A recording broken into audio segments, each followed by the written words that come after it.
Audio story by Ayesha Khatun. আজকে আপনারা শুনবেন আবির স্প্যারো পর্ব 1, লেখিকা সালমা চৌধুরী। নিস্তব্ধ নিশি। এক অদ্ভুত নীরবতায় চারপাশ ছড়িয়ে আছে। মনে হচ্ছে বাতাসও যেন ক্লান্ত হয়ে থেমে গেছে। দূরে কোথাও ঝিঝির পোকার এক খেয়ে ডাক নিস্তব্ধতায় মাঝে আরও গভীরতায় এনে দিচ্ছে। চাঁদের স্নিগ্ধ আলো মাটিতে রূপালি পর্দা বিছিয়ে রেখেছে।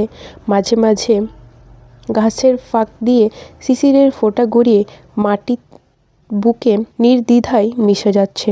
এই নিস্তব্ধতায় শহরের কোলাহলও দূরে সরে গেছে। গাছের ডালপালাও নিশ্চুপ, যেন তারাও ঘুমিয়ে পড়েছে। কেবল কারো হৃদয়ের ভেতরকার অনুভূতিই সেই নিস্তব্ধতার সঙ্গী হয়ে উঠেছে। অজানা স্বপ্নে বিভোর কেউ একজন স্মৃতির গভীরে হারিয়ে যাচ্ছে। নিশ্চুপ বাতাসের আবেশ দু চোখে ভেসে উঠেছে। অদৃশ্য এক মায়ার সুর বাজছে হৃদয়ে। চাঁদের আলোর সাথে পাল্লা দিয়ে নীরবতায় হাঁটছে সে। ভাবনায় আকাশ জুড়ে শুধু একটাই নাম শোনা যাচ্ছে, মাহাদিবা খান মেঘ। হৃদয়ের সবটুকু জুড়ে যার অবস্থান, যার ভাবনায় অবেলায় হৃদয় আঙিনায় বিদ্যুৎ চমকায়। মস্তিষ্কের স্নায়ু কোষগুলোও সতেজ হয়ে ওঠে। বারংবার হৃদয় স্পন্দনের অস্বাভাবিক অনুভব হয়। এই মাহাদিবা খান মেঘ আবির নামক এক যুবকের বুকের বাঁ পাশটায় বাসা বাঁধা ছোট্ট একটা পাখি। সে তার নাম দিয়েছে আবির স্প্যারো। স্প্যারোটাকে নিজের করে পাওয়ার তীব্র আকাঙ্ক্ষা কুড়ে কুড়ে খাচ্ছিল তাকে। দূরত্বের পরিধি ক্রমশ বাড়ছে। মনের ভেতর যে শূন্যতায় পাহাড় গড়তে শুরু করেছে, সে পাহাড় একাকিত্বের অবসান হওয়া খুব দরকার। তাই একতরফা ভালোবাসার সমাপ্তি টেনে স্প্যারোর মন আঙিনায় নিজের অস্তিত্ব জানান দিতে এসেছে আবির। শুনশান রাস্তার পাশে একটা চায়ের দোকানের সামনে এসে থমকে দাঁড়ায়। দোকানে দুই একজন লোক চা খাচ্ছে। পাশে 2-3টা বেঞ্চ ফাঁকা পড়ে আছে। আবির একটা বেঞ্চে বসলো। মামাকে চা দিতে বলে পকেট থেকে ফোন বের করলো। ফোনের স্ক্রিনে ভেসে উঠল একটা হাস্যোজ্জ্বল ছবি। আবির ছবির দিকে তাকিয়ে মুচকি হেসে বলল, মাই ডিয়ার স্প্যারো, তোমার শান্ত মন এবার অশান্ত হবে। আমায় নিয়ে ভাবতে তুমি বাধ্য হবে। আবির ধীর স্থিরভাবে নিঃশ্বাস ছাড়ল। তার পাশে নীরবতায় যেন হৃদয়ের কম্পন না শোনা যায়। কল লিস্ট থেকে নাম্বার বের করে কল করলো। কয়েক সেকেন্ড পর কল রিসিভ হলো। ফোনের ওপর পাশ থেকে ঘুম ঘুম কণ্ঠে এক যুবক বলল, হ্যালো। এই শালা, ঘুম থেকে ওঠ। শালাকে? তুই? আপনি কে? তোর বোনের জামাই। মানে কী সব বলছেন? আবির মোলায়েম কণ্ঠে ডাকলো, তানভীর ভাই আমার, মঙ্গল গ্রহে থেকে ফিরে এসো এবার। তানভীর ঝটপট করে শোয়া থেকে উঠে বসলো। ফোনের স্ক্রিনের দিকে তাকিয়ে নাম্বারটা দেখলো একবার। পরিচিত নাম্বার, কিন্তু মানুষটা যেন তার বড্ড অপরিচিত।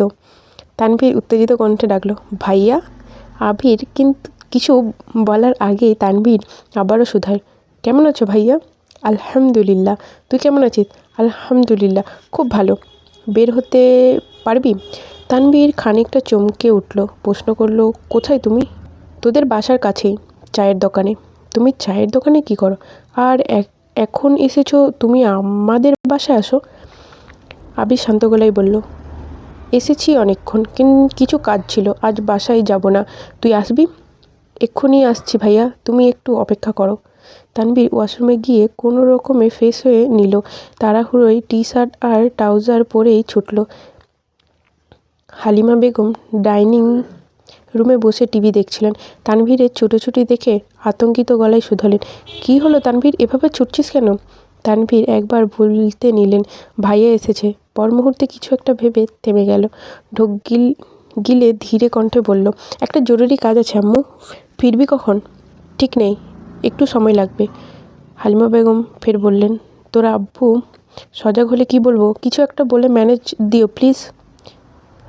তানভীর লম্বা চওড়া, খানিকটা গোলুমোলু দেখতে, সম্পর্কে আবিরের চাচাতো ভাই হলেও দুজনের বন্ধুত্বের গভীরতায় খুব প্রখর। হাজার মানুষের ভিড়ে তাদের মধ্যকার বন্ধন অন্যরকমভাবে সবার নজর কাড়তে সক্ষম। দূর থেকে আবিরকে এক পলক দেখেই ছুটল তানভীর। এক দৌড়ে আবিরের সামনে গিয়ে দাঁড়ালো। তানভীরের নিঃশ্বাস এলোমেলো। আবির চোখ তুলে চাইল। ছোটবেলার মতো আবেগে ভেসে গেল দুইজন। তানভীর ভেজা চোখে আবিরের দিকে তাকিয়ে রইল। কতগুলো দিন পর একসাথে হলো দুজন। আবির উঠে দাঁড়াতে জড়িয়ে ধরল তানভীর। বন্ধুত্বের সামনে সুদীর্ঘ সময়ের দূরত্ব কিছুই না। সময়ই যেন তাদের এইটুকু আলাদা করতে পারেনি। বুকের ভেতর জমে থাকা ভালোবাসা এক মুহূর্তেই উথলে উঠেছে। আবিরও শক্ত হাতের বাঁধনে আঁকড়ে ধরল তানভীরকে। আবিরের দুই চোখ সিক্ত, অথচ ঠোঁটে কৃপণ হাসি। কারো মুখে কোনো কথা নেই, কিন্তু আলিঙ্গনের ভেতরের স্পষ্ট হয়ে উঠল হাজারো না বলা কথা। অপেক্ষায় ব্যথা, মনের টান আর বন্ধুত্বের মতো খুনসুটিতে ভরা সেই পুরনো দিনগুলোর কথা মনে পড়তে লাগলো। এর আগেও এয়ারপোর্টে দেখা হয়েছিল দুজনের, তবে সেই দেখা ছিল ক্ষণিকের। কথা হয়েছিল খুব অল্প। দীর্ঘ সময় নীরবতা ভেঙে আবির জানতে চাইল, কাঁদছিস কেন? তোর সঙ্গে কান্না মানায় না ভাই। তানভীর উত্তর দিচ্ছে না। তানভীর মাথায় হাত বুলিয়ে আবির মৃদু স্বরে বলল, অনেক দিন একসাথে চা খাওয়া হয় না, একসঙ্গে হাঁটা হয় না। তানভীর মলিন গলায় বলল, তুমিও তো আমাকে ফেলে বহু দূরে চলে এদের মতো অভিমান করছিস কেন? এই অভিমান শুধু তোর বোনকেই মানায়। বুনু এখনো আর আগের মতো অভিমান করে না, অনেক ম্যাচিওর হয়ে গিয়েছে। কিভাবে বুঝলি? তানভীর সরল মনে জবাব দিল, তুমি দেখলেই বুঝতে পারবে। আবির মৃদু স্বরে বলল, তাকে দেখতেই তো এসেছি। তাহলে বাসায় যাওনি কেন? বাসায় গেলে সবার সঙ্গে দেখা হয়ে যেত। যাব কিছুদিন পর। তানভীর চিন্তিত কণ্ঠে শুধাল, তার আগে পর্যন্ত কোথায় থাকবে? রাকিবের বাসায় থাকবো। তানভীর চাপা নিঃশ্বাস ছেড়ে বলল, ওই বাসায় থাকাটা কি খুব দরকার? তুমি তো আমার সাথেই থাকতে পারো। বড় আব্বু জানতে পারলে মন খারাপ করবে না? সমস্যা নেই, আব্বু জিজ্ঞাসা করলে সত্যিটাই বলবো। রাকিব খুব করে চাচ্ছিল তাকে যেন কিছুদিন সময় দেই। তাছাড়া অফিসের কিছু কাজ আছে, একসাথে থাকলে টুকটাক কিছু প্ল্যানিংও করা। তোমার যা ভালো মনে হয়।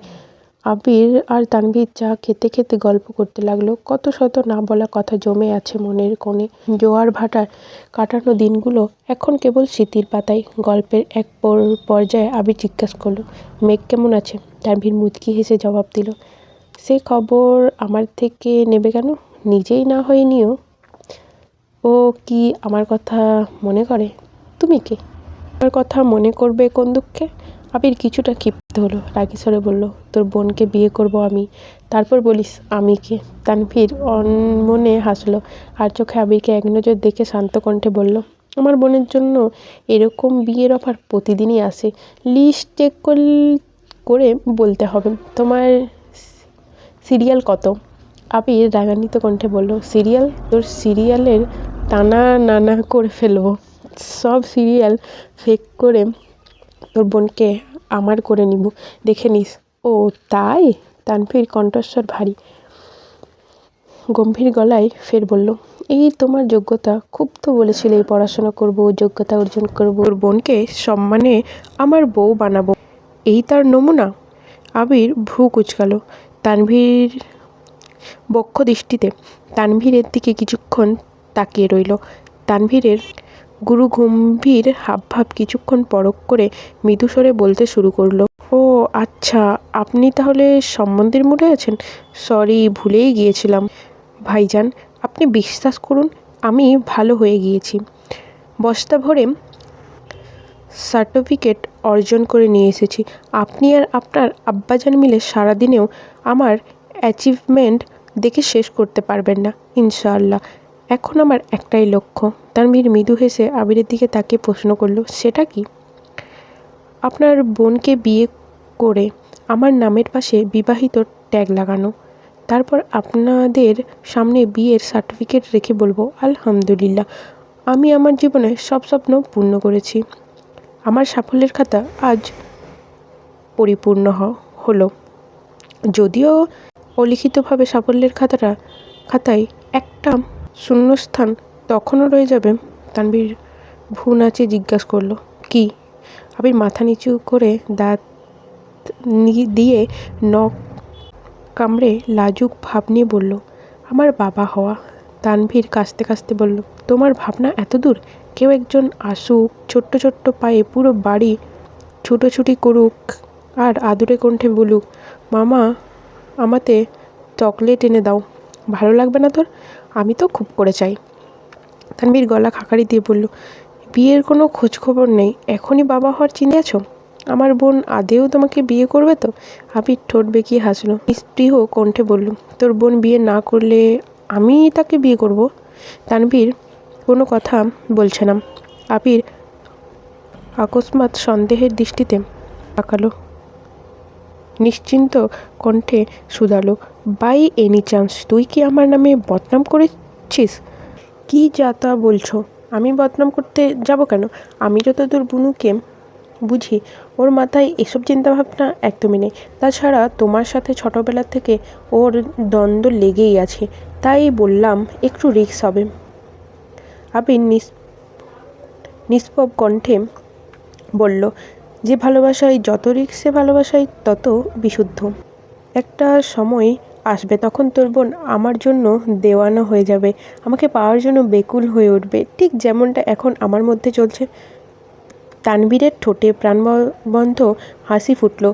কে আটকে থাকা উষ্ণ নিঃশ্বাস ছেড়ে কোমল গলায় বলল, আমার বোনকে সামলে নিও ভাইয়া, ও খুব অবুঝ। তুমি যেমন আমার ভাই, তেমনি মেঘও আমার একমাত্র বোন। তোমার সাথে আমার কেবল রক্তের সম্পর্ক, কিন্তু বুনুর সাথে আমার নারীর সম্পর্ক। তুমি যেভাবে বলেছিলে আমি তোমায় দেওয়া কথা অক্ষরে অক্ষরে পালন করেছি। বুনুর গায়ে একটা আঁচড়ও পড়তে দেইনি আমি। বড় ভাই, বন্ধু, গার্ডিয়ান সব দিক একা সামলিয়েছি। এত দায়িত্ব পালন করতে করতে আমি নিজেকে নিয়ে ভাবতেই ভুলে গিয়েছিলাম। তোমার গচ্ছিত রেখে যাওয়া অমূল্য সম্পত্তি আজ তোমাকে ফেরত দিয়ে দিচ্ছি। প্রণয় ঘরে আগলে রেখো তাকে, যাকে ঘিরে সুখের আবেশে কত শত স্বপ্ন দেখেছ ভরে। আজ থেকে আমার মুক্তি, আমার বোন এখন থেকে তোমার, তাই তোমার ভালোবাসাকে সামলানোর দায়িত্বটাও তোমার। আবির মুচকি হাসলো, তারপর মেকি স্বরে বলল, সে না হয় নিলাম, কিন্তু এখন তো চিন্তা হচ্ছে আমার। তানভীর কণ্ঠে আওড়ালো, কি চিন্তা? তোর বোন যদি আমাকে দেখেই বলে আই হেট ইউ তখন? তানভীর একবার শব্দ করে হাসলো, হাসতে হাসতে বলতেই পারে, তোমার রূপের যে বাহার, পাগলও তোমার থেকে সুদর্শন দেখতে। আবির বিষণ্ণ চেহারায় তানভীরের দিকে তাকালো। আবছা আলোয় উস্কো খুস্কো চুলগুলো ঝলমল করছে। মৃদু হাওয়ায় উড়তে থাকা চুলের অগ্রভাগ দু চোখ ঢেকে যাচ্ছে। আবির হাত দিয়ে চুল ঠিক করতে করতে মলিন কণ্ঠে বলল, তোর মতো কিউট দেখতে নয় বলে এভাবে খোঁটা দিলি? তোর জন্য মেয়েরা পাগল হতেই পারে, আমার ভাই এত লোভ নেই। আমি জীবনে একজনকেই বইয়ের নজরে দেখেছি, বাকি সবাই আমার দৃষ্টিতে খালার সমতুল্য। তানভীর স্বাভাবিক কণ্ঠে বলল, রাতে খেয়েছো কিছু? না। খাবে চলো। কোথায়? বাসায় যেহেতু যাবে না, তাহলে বাইরেই খেতে হবে। হ্যাঁ চল, তাছাড়া তোকে আমার একটা কাজ করে দিতে হবে। হাঁটতে হাঁটতে শুনছি, চলো। আচ্ছা।